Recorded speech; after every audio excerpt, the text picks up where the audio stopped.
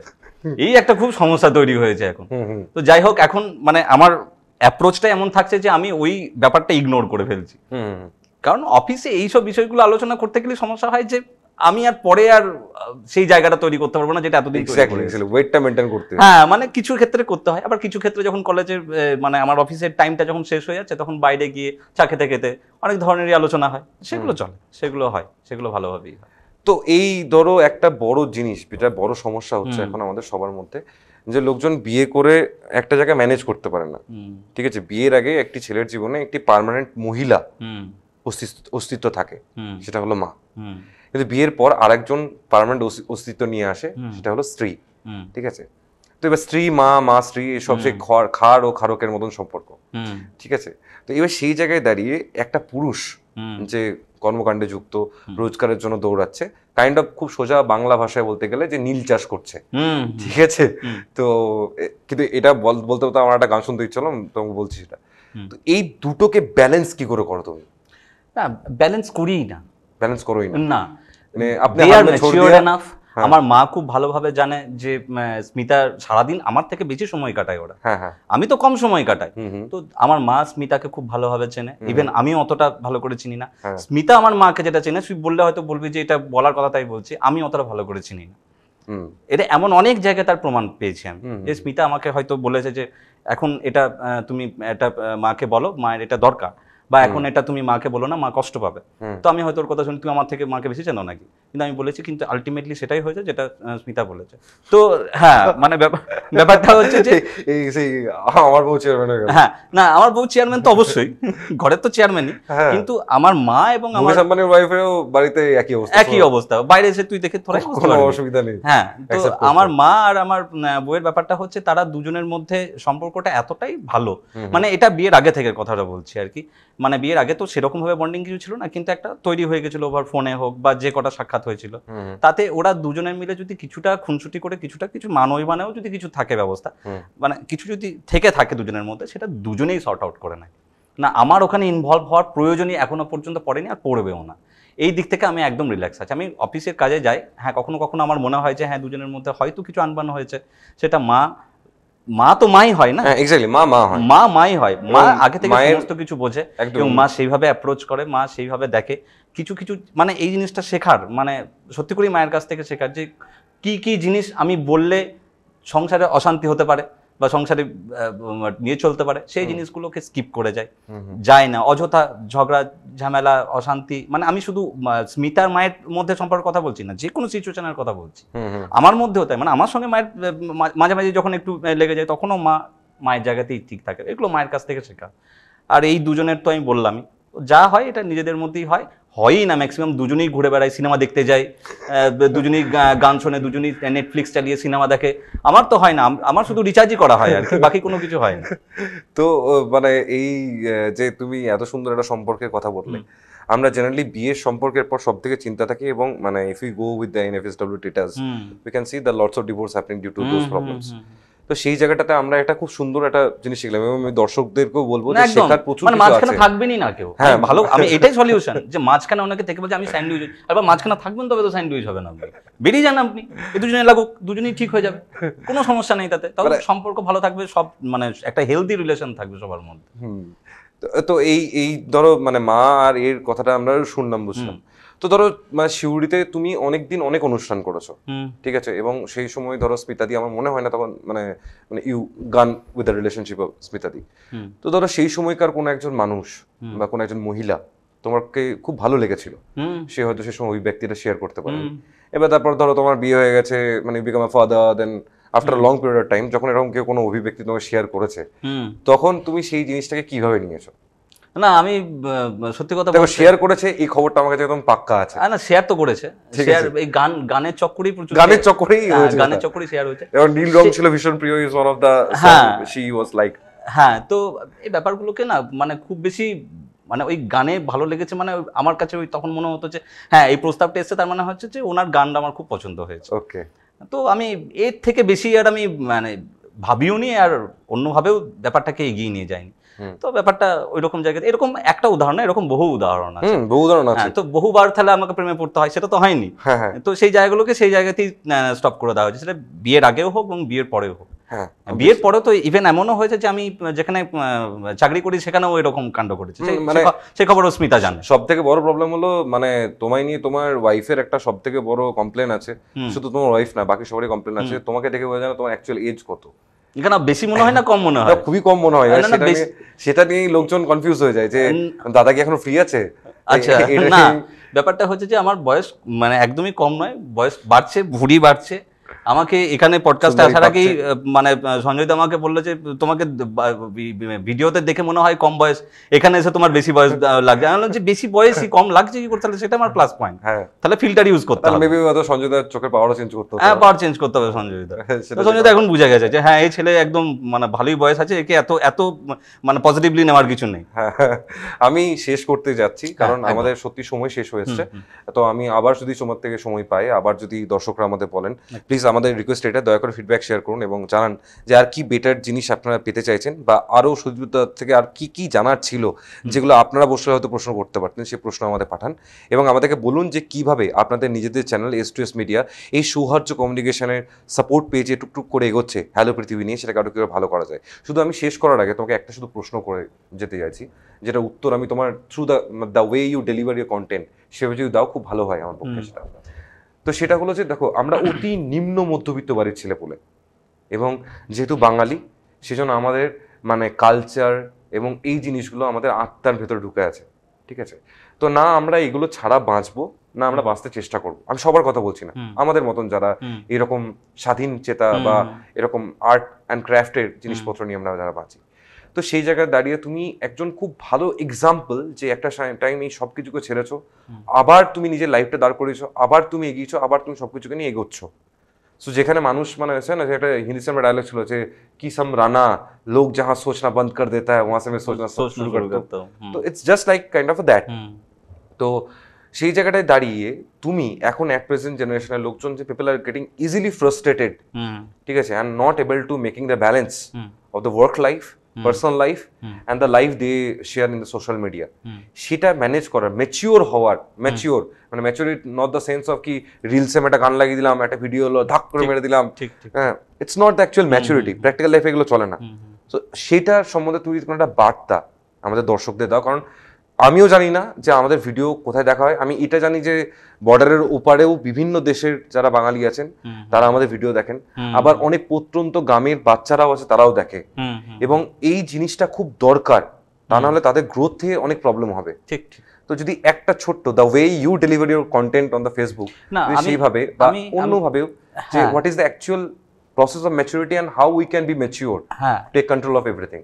আমি একটাই কথা বলবো, যারা প্রত্যেকের ক্ষেত্রে মানে আমি আগেও এই কথাটা বললাম তোকে, সেটা হচ্ছে যে নিজেকে একটু সময় দিতে হবে, আর কিছু নয়। মানে নিজের চাওয়া পাওয়া, নিজের ভালো লাগা, সেই জায়গাগুলো মানুষ কিন্তু অন্যরা কেউ এসে বলে দেবে না যে তুমি এই জিনিসটা ভালোবাসো, সেটা কিন্তু তোমাকে নিজেকেই ফিল করতে হবে যে আমি এটাই ভালোবাসি। কিন্তু এটাও দেখতে হবে যে এই ভালোবাসা বা ভালো লাগার জায়গাগুলো, ছোট ছোট ব্যাপারগুলো, এগুলো সময়ের চাপে পড়ে কোথাও কি মানে ফেড হয়ে যাচ্ছে।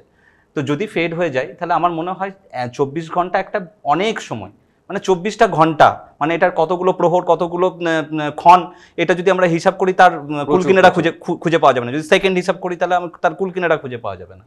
তো আমি বলবো যে এই 24 ঘন্টা কিন্তু অনেকটা সময়। এই 24 ঘন্টার মধ্যে দিনেকে যদি 1 ঘন্টা করেও সময় দাও, 1 ঘন্টাও একটু আয়নার সামনে বসো, 1 ঘন্টাও নিজের ফ্যামিলিকে সময় দাও, 1 ঘন্টাও যদি একটু আকাশ পাতাল একটু ভাবো না, বেখেয়ালি একটু ভাবনা চিন্তা করতে ক্ষতি কি? সারাদিনই তো কাজের কথা ভাবছো, বেখেয়ালি ভাবতে তো কোনো ক্ষতি নেই। তো একটু হোক না বেখেয়ালি ভাবনা চিন্তা। এই বেখেয়ালি ভাবনা চিন্তা, নিজেকে সময় দেওয়া, ফ্যামিলিকে সময় দেওয়া, এবং নিজের যে ভালো লাগা যেগুলোকে সময়ের একটা চাপে পড়ে যেগুলো নষ্ট হতে যাচ্ছে বা যেগুলো বিলুপ্ত হতে যাচ্ছে, সেগুলোকে যেটা পুরোপুরি নিজের, যেটা অন্য কারোর নয়, অন্য কারোর কপিরাইট বসানো নেই সেখানে, কেউ ক্লেম করতে পারবে না, কেউ স্ট্রাইক দিতে পারবে না। তো সেইটা তোমার নিজের, তুমি নিজেরটাকে কেন তুমি নিজেকে বন্ধ করে দিচ্ছ? টাইম ম্যানেজমেন্টটা খুব দরকার, নিজেকে সময় দেওয়াটা খুব দরকার। এবং যদি কেউ কন্টেন্ট ক্রিয়েশন করতে চায়